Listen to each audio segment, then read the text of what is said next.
All right. Where'd my timer go? Oh, We're somebody good. hit the live button. Great. Hey, that Welcome works to the for show, me. folks. Hello, everybody. Welcome to another episode of Realities in Publishing Comics with me, Paul Gomez. And we have a special guest in. We've got a little difficulty, so we didn't start with our regular intro or our background, which is no problem. But we have Jon Westoff. Is that how you spell pronounce your last name? That's Westoff? correct. How's it going? I got to say, I'm a fan. Well, thank you. I know you have a campaign going. You have a double campaign. Is that right? I have made the foolish decision to do two books at the same time. Now, Yes. So, I got to say that I hadn't gotten into the drumsticks of Doom yet. okay. I was actually more of a fan because I kind of got into Depowered. Thank you. Yeah, and it was a book that caught my attention and was definitely fascinating, unique, different to me. And I've spoken about it to a few friends, and like I said, I definitely enjoyed that book. Well, I appreciate it. You're one of the few, the proud, the brave, the supporters of the book. That's part of why we're doing two at once. You know, that book's had a little bit of a struggle out Yes, the gate. yes, So with us having some decent success with the first two issues of Drumsticks, I said, you know what, we got some crossover backers here. Let's put it together. Maybe that'll make it a little easier. Get some people interested in both. Well, like you said, I hadn't even really thought about the other way around. There right. might be somebody who hasn't tried Drumsticks, so that's great. Yeah, and I've wanted to, but I don't exactly have too much money. Most of my money goes into investing in my books, and I'm pretty new at this. And I don't know if you've seen the show or not. Usually I have, and I've got updates going on. I don't know why they're still going up right now, but I usually have a topic and talking to new creators about issues that I've kind of encountered and helping them avoid problems that I've hit myself. So the topic that I really wanted to hit today was, ideas versus execution, Okay. and this is one of those things that's not only in indie comics but mainstream comics. Whenever it comes to like, well, this creator had this thought of this character, but it really was this other creator who created it and made it come to life. So you have those ideas and the execution, and who really has that, I guess, ownership of it, or how to go about making sure that you're doing it the right way. Do you Hmm. know what I'm saying? Yeah, I mean that's any creation, that's the difficult part, especially Right. when you're working with other people. I was in part of how Drumsticks the Doom came to be is I was in a band for many years, so I know about that creative process and kind of carried that over into the later life when I switched to comic book creation. You have to be yeah, you got to be comfortable with that. Yeah. Co-creation and being clear on who's creating it, who's owning it, what you're going to do with it, all that stuff. And especially in indies, I don't know how you do it, but I know whenever I started my first team, I wrote out contracts. If it's paid pay for work kind of deals, or if it is going to be, hey, you are going to have some on the back end. I've never actually had but one deal where me and the other person split the rights kind of thing. But in most of my cases, it was like, I'm going to pay you this amount per page, and it's going to be delivered on, such and such date. Usually it's in increments of 5. That's the way I usually work. You do 5 pages, I pay you for 5 pages, and so on and so on. And it's, a certain amount at the end kind of thing. And I know a lot of creators ask, how much does your comic cost? And I usually give them, most of my comics are about 3 to 4,000, and I break it down for them.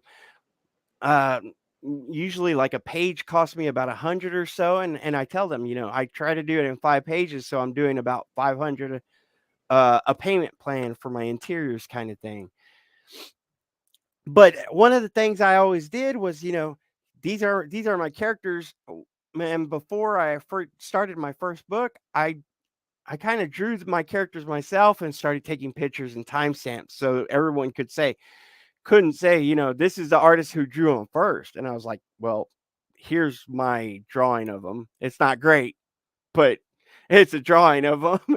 And then I went to a character designer who would design them and have like a certain, I guess, type of them up that before I went to my page designer or my interiors. Sure. Yeah, and I've done a little bit of both. Actually, early on in my career, I was definitely all, whoever I'm working with, we're splitting it. There wasn't a lot of money in those early days. Yeah. I wasn't really paying page rates. Now, since I've kind of branded as part-time comics, I definitely offer some sort of page rate, and I tell people up front, here's the deal. Now, sometimes I will offer a page rate and a split. Drumsticks of Doom is definitely like that. Dan and I are co-creators all the way. We understand that. If anything else happens with the book, we are co-creators. But I have, started to dabble in what you're talking about, maybe designing my own characters, making sure I have, a better part of the vision in that. I've kind of come the opposite way you have. I started on one end and now I'm making my way to the other side. But I do use the contracts, especially again, if it's anybody who's not going to have creative ownership over the property. I want to just make sure, we put it down in writing that, you got to do that these days, right? Yeah, I mean, I came in. I don't know how you came in the industry. I kind of came in by accident. I was really doing something for my family, and it just kind of took steps where it was like, hey, let's try to get it in the bookstore. Let's try to get it, here and there. And it just kind of took a life of its own. And I'm only a year into the business, so I'm still learning a lot of stuff myself. How long have you been doing it? Well, I've been doing it about 13 years. I think I started in 2009. Wow. Yeah. So, and I'm actually glad you invited me on because I don't remember what show. I think we were on Travis Gibbs' show maybe last year, and you were just starting out. And it's so cool to see where you've went in a year. Thank you. Yeah. All these heights you've gotten to. Some I haven't even gotten to yet. So it's just everybody's track is different. But it's cool to see it a year later because I hadn't even remembered. I'm like, man, I feel like I was just on a show with Paul and he was talking about his first book. Now he's like, he's got 5 and he's doing all these things and he's got his own show on Comic Related Madness. Yeah. Yeah. I mean, it was one of the things I never thought I would have my own show talking to people and telling them about the industry.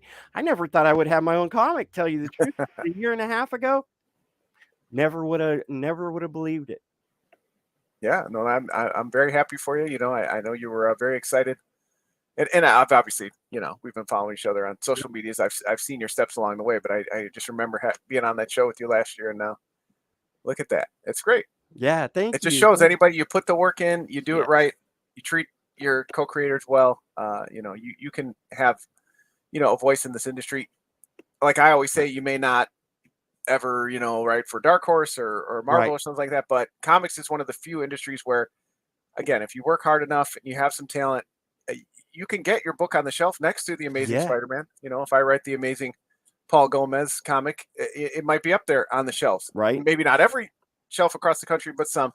And it's still a really cool feeling because I don't feel like you can do that in other industries, TV, movies. Right. Maybe novel writing, but comics, I feel like, anybody who goes in with the right mindset and works hard can reach, those goals. Yeah, I definitely believed it. I mean, I never would have thought because I'm in about 30 bookstores, mostly around my Metroplex DFW.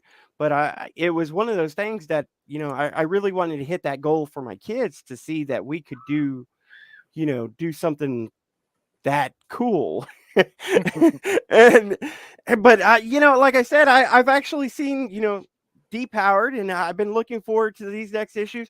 I've seen Drumstick of Doom, and I've been wanting to get a few of those issues, but like I said, most of my money goes back into the comics, so I only get like 1 or 2 campaigns a month that I get to splurge. I hear you, man. I mean, but a lot of us are like that. You all who share campaigns, who ask people to come on your shows and stuff. That goes such a long way. I mean, I always tell people all the time, don't feel bad. Things are tougher than ever out there. Right. If you can't even give $1, a share goes a long way. A kind word, something like that. Like, again, I really have not gotten a ton of feedback on Depowered, so it is very nice to hear.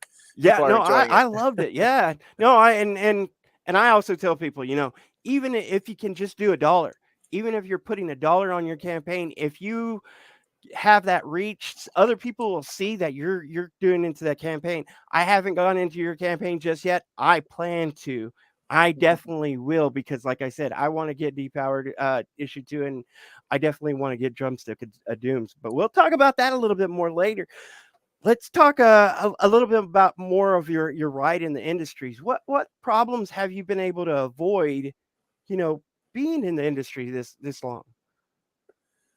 Well, I think for me, I try to work with creators I have a connection to, friends, acquaintances in the industry that I know are going to be reliable. I'm not going to have, a falling out with, or I'm going to read on social media that they said something crazy or piss somebody off. I try to work with people who, have a good reputation. Right. I feel like I am consistent in my reputation. If I tell people we're going to make this book, here's how it's going to go, we'll get it out on time. I try to do that as well. So I really, in this crazy world, we can't control a lot of things. We can't control ourselves. So I just try to be consistent, whatever's going on. If there is a delay, communicate well with other people. I think that's a big part of the industry. Sometimes things will happen in life, but the most frustrating part when you're working on a team is when somebody goes radio silent and, Yes. you're several states or countries away. You don't Yes. know what's going on. Just communicate. Hey, this came up, John. I can do it. I can't do it. Here's a realistic time frame. And I've been very fortunate. I've worked with many, many, many people. I've had very few issues with people not following through. Because again, I try to do that as well. If I tell people we're going to get the book out, I'm going to handle the crowdfunding, I'm going to get you copies of the book, then I try to follow through on what I say. And usually whenever I'm talking to new creators, I tell them, being in this industry, it's really about problem solving.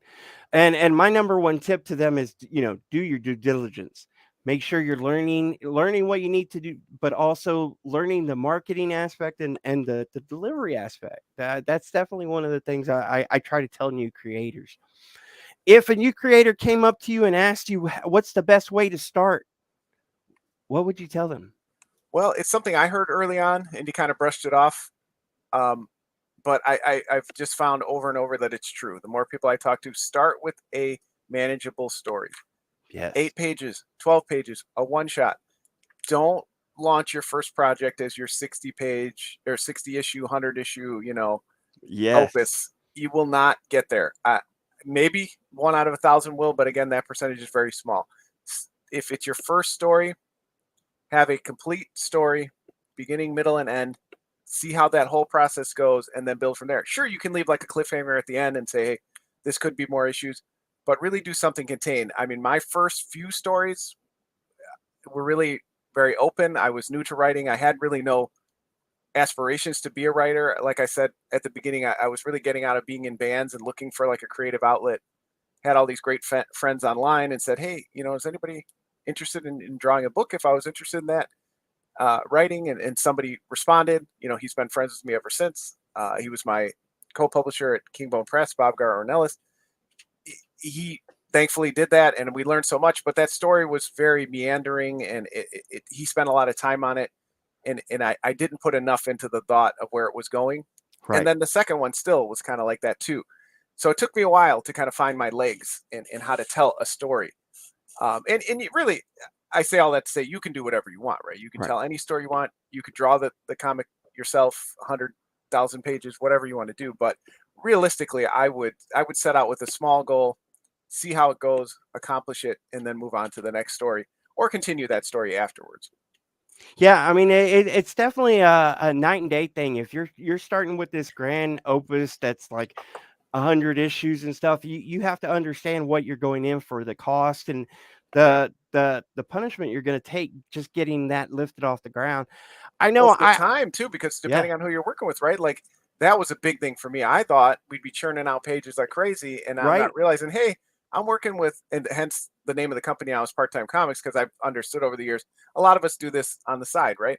So I couldn't expect somebody to sit at the art board every night after he got off work, and not that I set those expectations, but I did think it was going to go a lot faster, that we'd have multiple issues a year. And so even a 6-issue arc, right, Paul, if you're working with a non-full-time artist, it might take you 3 or 4 years. I mean, we're a year into, actually, be honest with you, behind the scenes, we did Drumsticks of Doom for a year pitching it before. So we're really 2 years into it, and we're only on to issue 3. Right. And Dan's is a full-time artist. He could easily take on this project, but like you said, I need to pay my artists. They're working artists, and there's time to crowdfund and all that, and shipping and problem solving. I mean, you never know what's going to come up. You never know. You never know. We had a massive shipping delay, so then I had to delay this Kickstarter for the last one. Yeah, so even a 6-issue arc, if you're starting with that as a creator, be realistic. It's probably going to take you 2 or 3 years to get through it, and that's fine. We all, most of us in the industry know indie comics come out at a different pace, but try to set out something that you can finish, because you don't want to get to issue 3 and be like, yeah, I'm not going to finish this, and then the next time you put something out, the fans are like, they didn't finish the last series. No, and I don't try to promote my books that much, but in talking about this, I started out with a 32-page book, and it was going to be 12 issues long, which is Bushibu Circus Mysteries. I didn't know. If I would have knew now what I knew then, I would have probably made it only about 22 pages. I kind of got lucky in my second book, which was PTSD, and it was a one-shot 22-page book. So I could kind of show my range that I could have a series that was continuous, but also I could do a single story that was complete in 22 pages. Great. And I challenged myself that way because I started to learn what the business kind of landscape was. Mm-hmm. But yeah, definitely starting small is beneficial, I think, to newcomers. For sure. So let's talk about Drumsticks of Doom, because I don't know that much about it. I know a little bit about it. I know it's a little bit unique in the music aspect. Can you talk about that? Yeah. We have our amazing Maria Wolf cover here with Mike Spicer colors. Basically the short pitch for Drumsticks of Doom is Black Sabbath, not the Beatles, became the most famous band on earth, and thus the universe was changed forever. But our main character, Lana, she just wants to make indie music in a heavy metal world. When she finds a magical pair of drumsticks, she's thrust into a war to keep heavy metal at the top of the charts.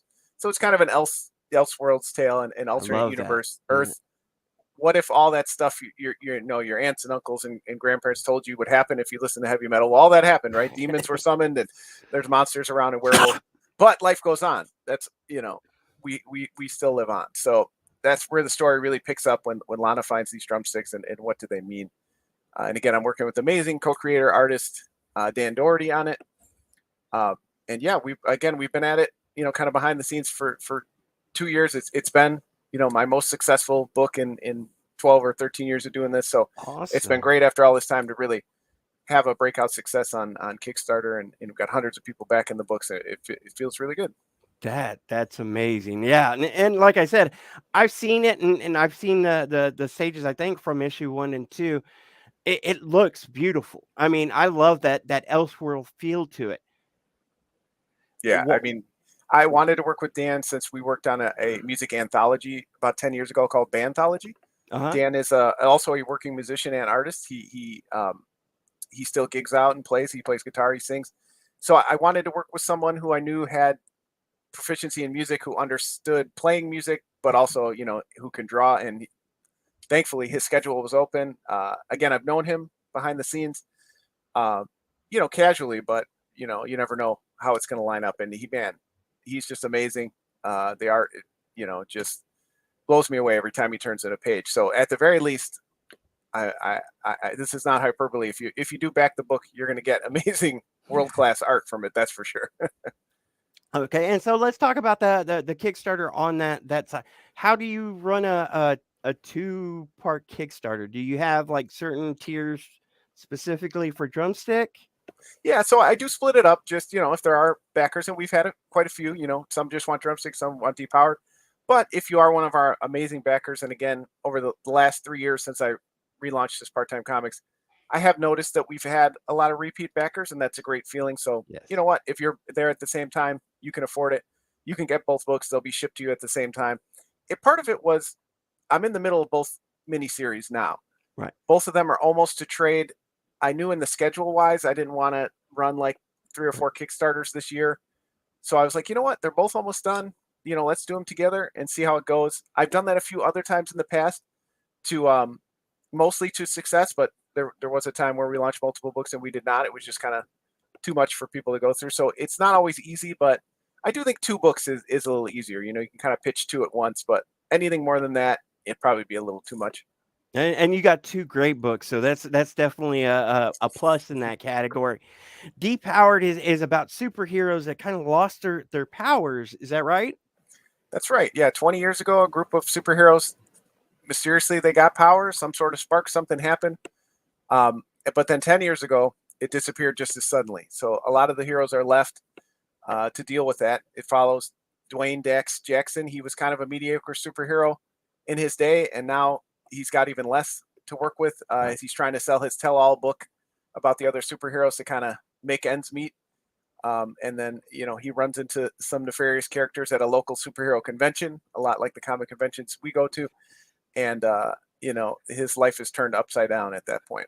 And he's dealing with that mental struggle of having been a superpower, and then now he's not so much. Yep. And that's what I love about that book. I mean, it's that twist that you really don't get on many books, because he has that. I mean, you're the creator, so I should be letting you talk about it a little more. No, I appreciate you picking up on that. It really is. The heart of the story is it really started out as kind of an ex-athlete. Right. A lot of the inspiration and the reason Dax is African American is he was based on Bo Jackson. Oh, yeah. The amazing athlete Bo Jackson. He used to come into the Best Buy where my friends worked in high school, and we would see him, and he was heavier now, and he had multiple surgeries, and he obviously wasn't as athletic as he used to be. And I don't know, for some reason that kind of started the story. That probably wasn't true. I just kind of was like, well, what would that be like for somebody who was so, profoundly talented and then is not able to do it anymore? Right. And then, so that was how the story started. And then I was like, well, I don't know if anyone's going to read a story about like an athlete. And I kind of had this not so good superhero story, like a superhero who didn't have great powers. And I was like, oh wait, they're the same story. Let's put them together. And then that's kind of how I came up with it. We all go through life with expectations for ourselves. And how do we handle that when we don't meet our own expectations is really what the story is about. Yeah, and I love it. Like I said, I've mentioned it to a few people. I showed it off to a few people. I definitely think it's unique. I'm not big into superhero stuff because there's so much out there, and it's like you kind of get overloaded. But whenever I saw Depowered, it was like something uniquely different. And of course, Drumsticks is uniquely, yes. Yeah, there it is. And there's that main character right there. The amazing Bob Gar Ornelas cover. So he was my original co-creator on the book, and schedule-wise didn't work out. So now we have Ronaldo Lay finishing up interiors. But yeah, I will say, not to toot my own horn, but I think I have a good knack for picking cover artists. So I think the image kind of grabs people who have said they were interested in the book. Yeah. I think Bob knocked it out of the park on that one. Yeah, I thought it was. I really thought it was a great book. I really do. I don't review books that much, and I don't talk about books that I read that much. I really should more often, but I definitely have mentioned it to a lot of friends of mine, and I know my kids have read it. So it's one of those things that it really caught my eye whenever I first saw it. I know the first campaign was a little bit rough for that, but y'all went back out there and kind of hit it out of the park, if you will, the way it's still going on, I think. And of course, Drumsticks is having great success. It is, yeah. And Depowered, it had its struggles late in 2021. We had 2 successful Kickstarters earlier in the year, kind of overreached with where we thought we could go with the goal. Then I kind of lost confidence a little, tried to launch an Indiegogo. That did even worse. Then I went straight to direct sales, which did okay. I'm grateful for the 60 or so people who backed the book. But I was kind of struggling there for a while. So it took us a while to get to the second book, to get funds up and say, you know what, I still have confidence in this product. And I think once the 3-issue arc is done and we get it into trade, especially, I think it'll do pretty well for us. Yeah. But, we got to get through this one first and hopefully on to the third one. And I tell a lot of new creators this, that sometimes you don't hit it out of the park. I know whenever I first started, I wanted Bushibu to be my flagship comic again, as it was going to be my 12-issue run kind of thing, but I kind of struggled with that. It did well, but it was really more of my most mediocre sale as compared to my first and fourth book, which kind of had a little more success. But I tell people, it's like, what you need to keep on pace with what you're trying to do, because sometimes people will see it later. And whenever I hit the second issue of Bushibu, it kind of picked up, and I'm still hoping that the third issue, just elevates it a little bit more. So I definitely commend you with Depowered. I And mean, it's it's difficult, right? It's not yeah, easy, right? Nobody's, none of us and most of us in this industry aren't, independently wealthy or anything. right. But I'm doing okay. My wife and I are working. We were able to work through the whole pandemic. You know what? I could spend a little bit of my hobby money on this. Hopefully, it recoups itself in the end. I know that not everyone's in that situation, so it's easy Right. for me to say, from my point of privilege, yeah, just tough it out. But be realistic. And again, I did have to slow down quite a bit, put a Yeah. couple projects on pause till we could kind of recoup some funds. And it's done well in other campaigns too, like you said. Then okay, that one's not going well. Let's give it some time. And then if a couple people pick it up at conventions and a couple in other Kickstarters, then maybe the next time we launch, well, now we've got a little bit more of a base to go Yeah. with. So Having talked about finances, there's a lot of people that say if you're in the comic kind of community or creation kind of thing, you shouldn't do it for financial benefits, that you should do it for the passion of it. Whenever I got into it, it was I had lost my job, but I had gotten such a severance package that I said to myself, how can I invest it and then make it roll a little bit more into money? And it just happened that I was doing this project with my kids to build their morale. So whenever one of my kids suggested, hey, let's make these stories into comics, I was like, let's build a business plan. Let's try to figure it out. And with the success of my first book, kind of helped roll into like I said, the mediocre sales of my second book, which were Bushibu. So it's kind of one of those things. You definitely have to have a plan whenever you get into the comic industry. absolutely. And I appreciate you saying that. I think people shy away from that. Yeah. And I think that was part of my struggles with the previous company I mentioned, Kingbone Press. We weren't on the same page. We didn't set out a good financial plan. And it's not all about the finances. You're right. I mean, first and foremost, we sit down to create. Yes. But if we want to continue to create, we can't always be in the hole, right? You We can't can't ignore it. always. Yeah. I mean, some of us can. Again, I'm doing Yeah. okay. I can take a hit on some, but again, you can't go in foolishly, right? Because then you're Right. going to cause troubles with your spouse. Then you're going to not be able to do what you want to do. Then you're going to be stressing. So you have to face the reality of the industry. We have to have some finances coming in. Yes, Yeah. not every you don't have to sit down with every plan to make $1 million book, Right. but you and the other thing too is, again, I sat out with Part-Time Comics to pay my co-contributors, especially if they weren't Yeah. getting a cut of the pie afterwards. So I'm very dedicated to getting them paid. So I do need to. They're doing this for a living. I'm not. I need to respect that and pay them on time. And so that's part of the plan too, is at least if I'm not making a ton of money behind the scenes, I'll have these great books and product in the end. But if my co-contributors, if I've agreed to pay them, then I need to do that. Yeah, definitely. I mean, making sure, like I said at the beginning of the show, having contracts, having a schedule, having an understanding where you're going and what's going to happen, it's going to help build your reputation. You definitely want to have that while you're going into this kind of career. If you're starting out, you want to make sure that your reputation's good.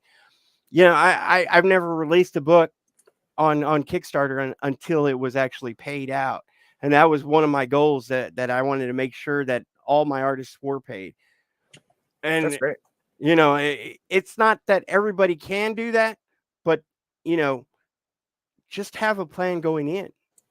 Right. Make sure you know what Right. you're doing. And my plan's not exactly the same as everyone else's. I tell people my plan is Kickstarter, conventions, LCSs, whatnot. And that fifth one is really a publisher, if I can find one, because you know how hard they are to find. Yeah, and well, that's a great topic too, because that was part of what I set out with Part-Time Comics too, is that Depowered and Drumsticks were very heavily pitched, and Yeah. my hope was at least to get one picked up, so that even while I'm doing my own self-published stuff, Yeah. I wouldn't all have to do all self-published this time, and it hasn't worked out. So that's okay. We made a different plan, but that has been a frustrating part, because I was hoping to at least get one of these stories picked up, so I had some other distribution to support it. It hasn't happened. Yeah. And so again, 13 years is a long time in the industry. Have you always crowdfunded your books? Yeah, again, with the previous company, we probably crowdfunded half. Like, we would do some, and then we did, at the time it was Comixology Submit. We used to do pretty well on there, so we would put a lot up digital only and then print them when we had a little bit more story to them. We've lost that avenue now, so Yeah, now this time it's pretty much 100% crowdfunding. Again, like with Depowered, I've done some, direct orders or pre-orders through my site, but it just doesn't get the excitement that a crowdfunding does. So yeah, I've been doing about 2 or 3 campaigns a year these first couple of years. Now, do you have a link for your campaign that's up at the moment? I Can do. you drop that in chat or? Yeah, I dropped it in the YouTube. For those who are listening, it scroll up a little, and the Facebook feed, but we'll drop it for you again. Yeah.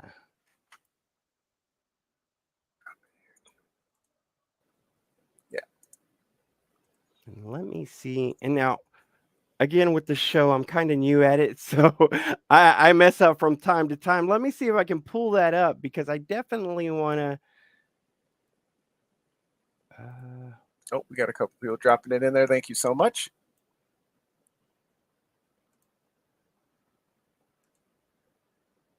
Yeah, thank you all so much. And again, we understand not everybody's in a position where they can have the luxury that is, comic books. But if you like what you see and you want to see it continue, give it a share. The social media shares are huge right now because there's just so much squashing of the links on social media right now. I don't think non-creators really know that it's really been tough this last year, especially. Like anytime you post a link, it's like Twitter and Facebook just kill it, and it's been more difficult to kind of get the word out. Okay, let's see if this works. Oh, does that work right there? Yeah. There we are. So you have about 16 days left to go. Mm-hmm. You are getting closer to that goal. Can I hit this preview? Yeah, if you need to. It's a little rough this time around, but you know what? I'm doing it all. Sometimes you got to be video editor and all these other things you didn't intend to be when you became a comic creator. I'm told to always ask and make sure that there's no music on here that's gonna like hit us or anything. No, there is music at the beginning, but I don't think it's Okay. no copyrighted music. We actually created a track. Buddy of mine, Don Cardenas, and I made something for his channel. He let me use it for the intro. All right, let's hit that. Hit that and see how it goes.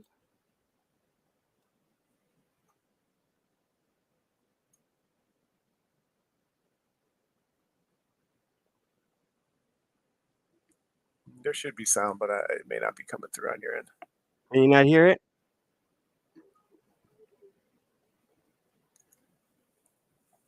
No. That's okay. It's all about the art anyway. You don't need to hear what I'm saying. Then you see Dan Doherty's. You see me, the old man, trying to relive his roots, rocking out here. As a drummer, and having a book drumsticks to do them, I thought I should at least dust them off and give it a shot again. I haven't played in a few years. It was harder than I thought. It's not exactly like riding a bike.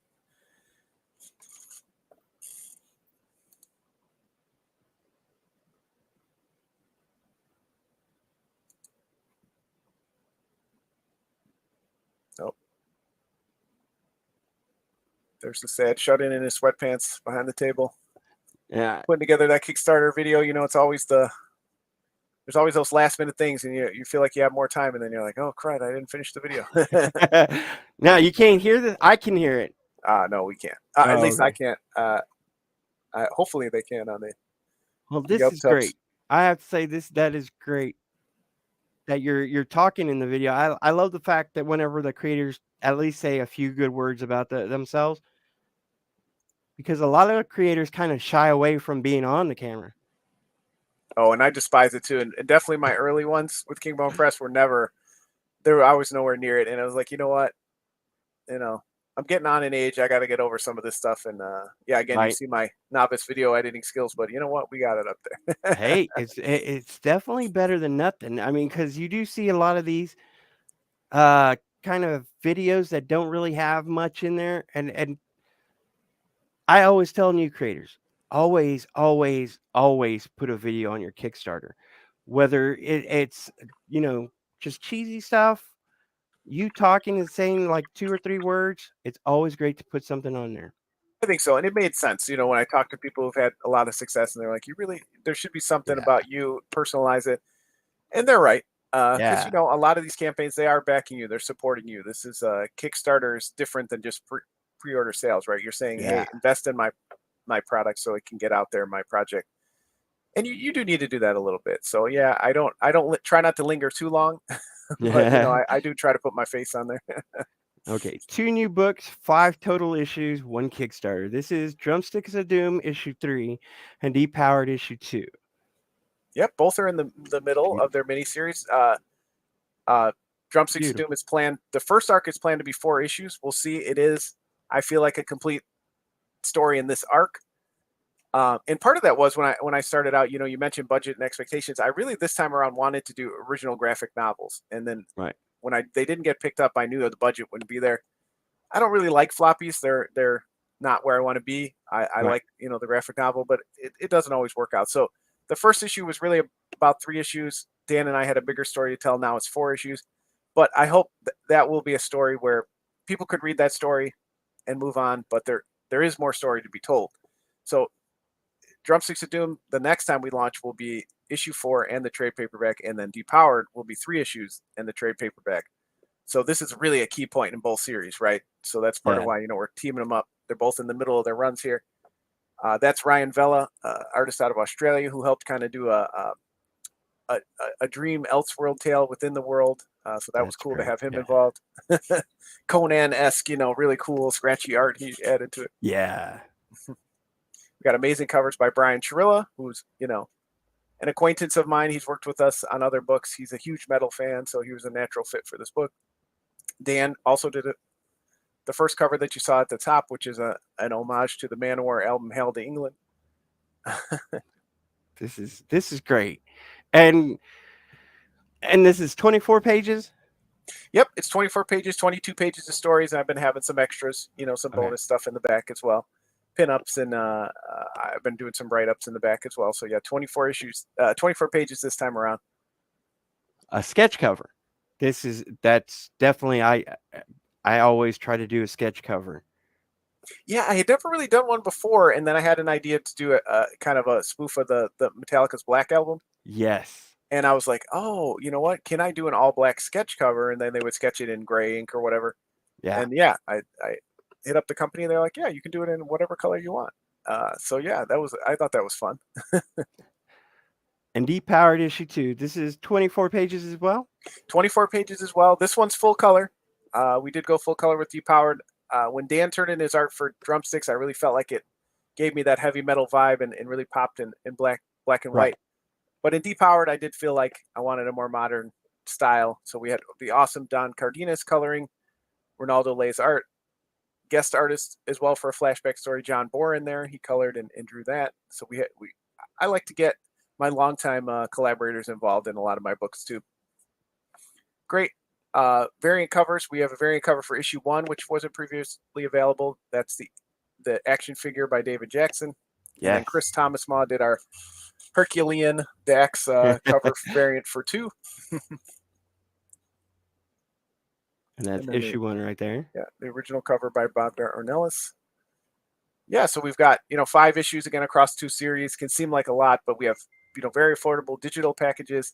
You can get any of the issues single if all the issues are available as add-ons too. So if there's one you want, it's not in a tier. Just click the main pledge you want, and then it'll take you to the add-ons and all that stuff.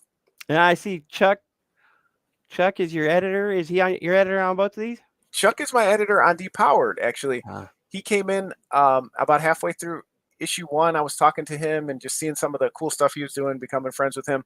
Yeah. And I said, I've never really worked with an editor. I really need to. And in this story, I felt like it was a little stuck. And when you're stuck, go to Chuck. So yes, I felt like it was a good time to bring him in and work with him. I wanted to work with him on something. And I said, yeah, I have this story and I'm not 100% confident in where it's going. And he's already helped it through the first and second issue. Chuck is amazing. He's one of my he's my editor that I go to right now, just about everything. He's a great guy. He is great. And again, it's my first time. I've always kind of just worked with my co-collaborators, but I thought with this story, what? I need to bring in outside eyes, and he's really helped a lot. Yes. All right, and so what are we looking at here? Rewards? Yeah, so we've had a lot of successful campaigns. So we had 3 other mini comics that have come out in the last 2.5 years. That was our tribute to Magic the Gathering on the stack, and then our tribute to The Simpsons up in Let's Go. And then we have our other ongoing series, which is called Child Possession Services. So you can get all these books in here. At this point, now we've had these books will be our 9th and 10th book in 3 years. So that's awesome. Again, we've had a lot of success, a lot of great collaborators working with me. So that's really cool too, because again, it builds on itself, right? When I get someone, just a couple of backers to back all the books, you know, it's like a huge, huge boon to the campaign, right? Yes. And then it feels cool too, right? Because people come and they're like, oh, you know, these books are cool. And they get like that extra feel, not just the book that they're getting like drumsticks or depowered, but those extra books as well. And you got metal covers? We got actual metal covers. I always thought that was one of the cheesiest gimmicks in all of comics until I was at a convention and I picked up Lady Death from Brian Pulido. Yes. And it had a metal cover, and I was like, holy shit, this is the coolest thing. This is actual metal. And I said, I have a metal comic. What am I doing? I got to do this. Right. And holy cow, Fairy Photography killed it. You can see a little GIF there. You see the Maria Wolf, Mike Spicer colors. And man, they're so cool. They are insanely expensive to print, but they are so fun. And people have been really excited. Anybody who, you know, gets one in the mail or picks them up, they've been really, really excited. Man, metal covers are beautiful. I just had an exclusive with the Whatnot show, and they ordered some metal covers of my book, and I was like, wow. Cool. So yeah, I mean, definitely, guys, if you're interested in this, check out metal covers because they are definitely beautiful. Yeah, and again, we understand they are pricey. They're not in everyone's price range, but they're very expensive to print up front. So we're not trying to gouge you or anything, but they are pricey to print. Get Jon in a book. How many are you offering these? Two spots available? Unfortunately, Drumsticks of Doom has sold out at this point, but we do have a spot in Depowered to be drawn in. If you want to talk about it, we can probably get you into Drumsticks issue 3 if you really want to back now. But I'm sorry, issue 4, the next issue. But yeah, those sold out pretty early. Yeah, I believe it. It's a cool feeling. Yeah. And you got some cool swag, some keychains, some stickers. Guitar pick, which I know is ironic with the Drumsticks of Doom being the title. But drumsticks are really hard to print on, and they're really a pain in the ass to ship. So don't expect drumsticks anytime soon. That's awesome. This looks great. It really does. Put together very well. Videos, plenty of stuff to get. And you know, you're telling people where you're coming from and what you're offering. That it looks like a great, great campaign. Oh, let me see. No, I appreciate that. It's you know, again, this is I think my 14th or 15th crowdfunder, and you know, there's still things that I feel like each time I try to do better, but you know, now I'm kind of in a rhythm where it's just part of, you know, being a comic creator. Right. Get that page up there looking good. Get some cool tiers for people to back, and then hope that people get excited about it. And you're always learning. I feel like every time you do a campaign, you learn something new, or you get some input that you didn't realize from before. Like I said, your campaign looks beautiful. Half the time, people seem to mess up on some of the easy things. You definitely are putting it together well. Yeah, and again, it was hard because it's 2 books, so then you got a really long read through before you even get to the reward. So I tried to keep it. But if anybody has any questions or anything, you know, reach out directly. Again, if there's a tier you don't feel like fits, you know, we'll work it out with you. And again, if you can't, share it out there. Again, every share helps, even if one person sees it who wouldn't before. Right. And we had a question in the comment section. I'm sorry, I've been focusing on trying to check out the Kickstarter. They asked what a sketch cover is. Usually it's a blank cover. Oh, you've got one right. There you go. A blank cover that gets drawn on for a picture. So basically the artist can put any picture on there. Pops, how you doing? Hey. Yeah, so you see ours, Jon, is reversed, right? We did a black one, so you'd have to do it in like gray or white ink. Yes. Which could look really cool. When it came out, they had their cowls on. So the dude that did the sketch cover did them without the cowls on. Yeah, there you go. That's awesome. Yeah, it's cool as hell. I just wanted to pop in and show you that because I seen the question. I was like, well, I just happen to have some of those right here handy. Appreciate that. I also have on the back wall over there, Jon, the Lady Death, John Boy Myers black metal. Oh, Yeah. that might Number have been the one I saw. 13 of 13. Nice, perfect. Yeah. Yeah. Couldn't ask for a better one, personally. That's a real low number too. Yeah, yeah. We're doing only 25 of ours because again, they are quite Yeah. pricey to the campaign to put up. Yeah. But Yeah. So they only beautiful, had though. 13 of So those, and he said he only puts 10 in circulation. wow, And I got number 13. I was That's just cool. like, that's so jacked, dude. It was so cool. I was that like, is yeah. cool, man. So that's what a sketch cover looks like. And you obviously, if you've been paying any attention to what Paul's doing, you've seen some metal covers lately too. Yeah, and I should mention for anybody watching this, you have to get this cover sketch. It's just the blank cover through the Yeah. campaign. Right. Yeah, you got to get somebody else Yeah, to do You gotta the get, drawing. you gotta do that. I mean, I'll draw on it for you if you want, but it won't look very good. That's what I tell people too. I'll like scribble on there, but I'm not exactly an artist.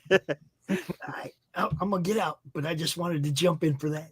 Good to see you, John. Good to see it. Yeah, but I mean, like I said, that campaign looks really well. It really does. So going forward, like you said, you're aiming for the trades on both of those. When's your next campaign, or do you have kind of a set date for that? Yeah, we got brought halfway through this one. I'm pretty confident where we're going. The last couple of days have been real good on the campaign, so that helps. We get there with this one. I'm thinking Drumsticks of Doom early summer, Depowered later summer. Get those trades into circulation for the fall, and then we actually might be going back to Child Possession Services, which has been a while since we put out an issue in the fall, since that's our kind of spooky book. So we got a lot hinging on this campaign being successful, and then we can kind of roll into the next. Yeah, John. Usually, whenever you get a sketch cover, it's blank, and then you go find an artist who would draw for you, draw whatever you want on it. It's definitely a unique thing. There's tons of artists out there that love buying sketch covers because they'll draw stuff that's in the book on the cover and make it a unique one of one kind of item. So they're definitely great to have, especially if you go to cons and take it to an artist that you love to draw for you. But yeah, I mean, like he said, if you wanted to reach out to him, he can scribble something on there for you. You never know. Yeah, I love sketch covers. I haven't had one done for me in about 4 or 5 months, but I've only got about 3 done.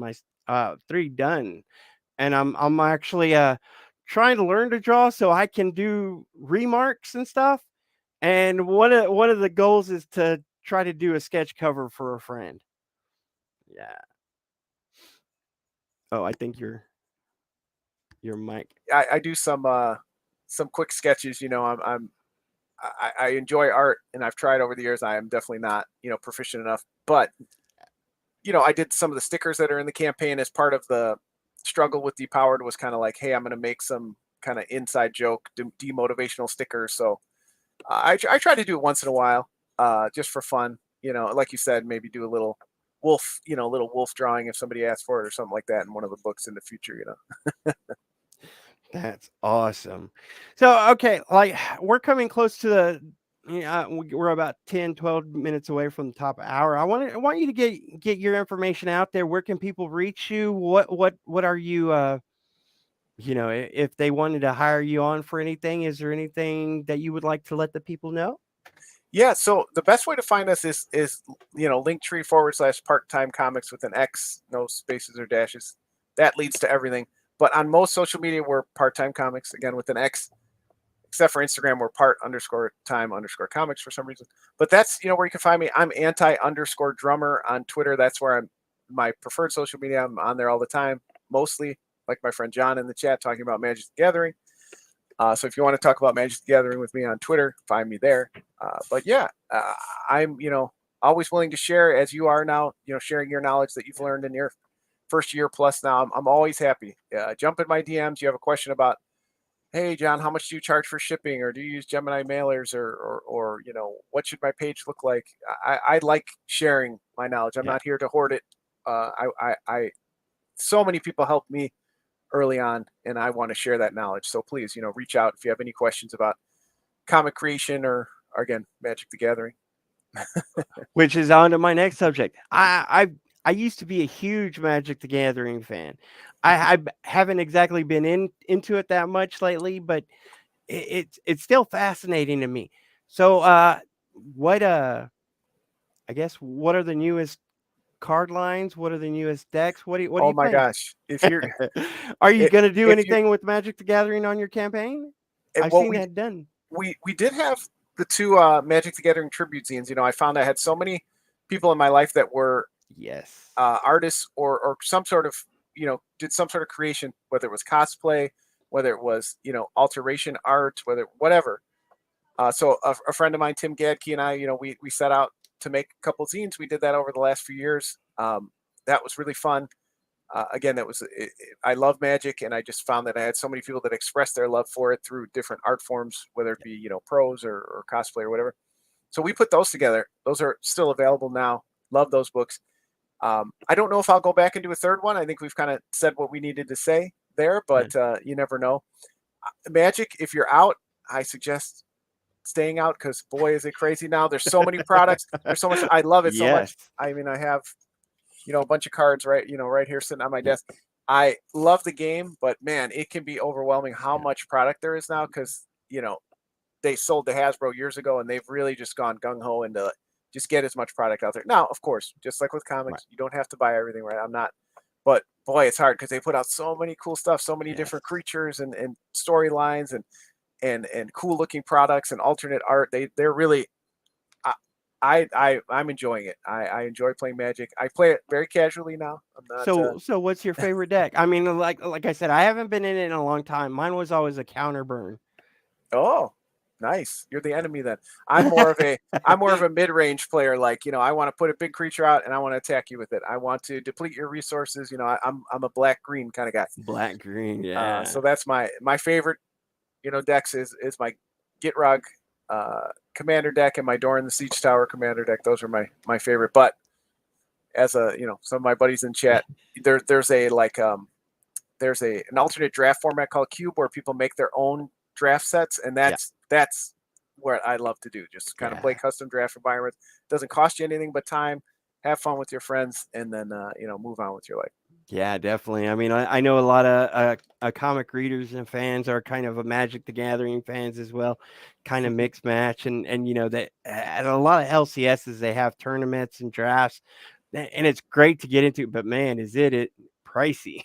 It's getting crazy. It's nuts. But I mean, it's beautiful art on these cards too, and I, like I said, I've seen some of the indie people make cards for their books kind of thing, and that's kind of cool. Yeah. I think I have some here. Maybe not. I did some like custom tokens for the Kickstarter campaign in the past. You know, just some sketch card tokens, but yeah, I don't have any in front of me. But yeah, that was really fun to do. Like, again, I don't draw often, but you know, I did some like Super Mario characters and some Simpsons characters and stuff like that. It was really a really fun way to do something different. Well, John, it's been great having you. And like I said, I've been a fan of yours, and I've tried to follow along. I appreciate the fact that you came on today. We're going to go ahead and end it off just a few minutes early. Is there anything else you'd like to say before we do go? No, thank you so much. You know, I don't have any aspirations to be this, you know, world-renowned writer or anything like that. I'll never be, you know, Alan Moore or you know, Ed Brubaker or anything like that. But what I enjoy is, you know, connections like this. And again, meeting you last year and seeing your career already grow. And now, you know, you invite me on the show and stuff like that. It means a lot to me. You know, us indie creators kind of building our community, helping each other. This is what I do it for, you know, to meet people, to make connections, and then to kind of have these books, you know, 20 years from now, I can look back on it and say, hey, we created this together. At least we did something. Yeah, definitely. And again, thank you for coming on. Thank you, everybody, for watching. Again, my name is Paul Gomez. If you have a question, comment, go ahead and leave it in there. If you want to message me, talk to me. If you need anybody just to talk to, my name is Paul Gomez, 790, Facebook, Instagram, and Twitter. You need any help creating comics, let me know. There's plenty of us out here. Thank you all for watching this week's episode. Y'all have a great day.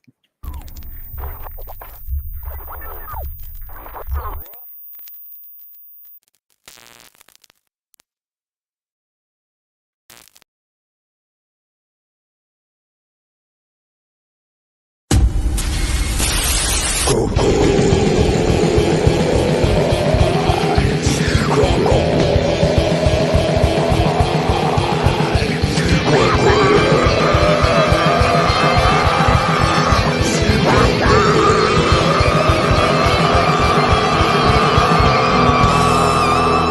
Come get some.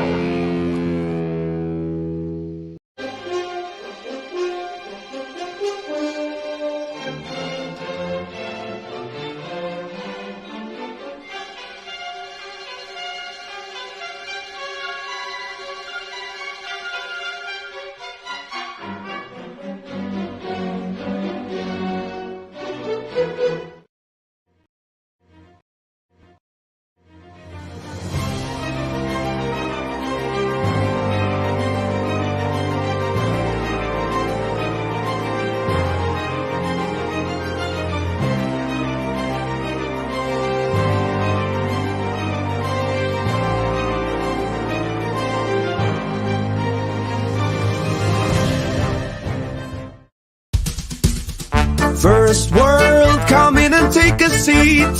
Pay us no attention, it's all conspiracy. We have satire and parody, some funny, some perverse. If none of it's offensive to you, you'd be the first.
How do you end this thing? How do you put the there was the brakes on this bus? I forgot. Jazz how to drive. hands. Jazz hands are great.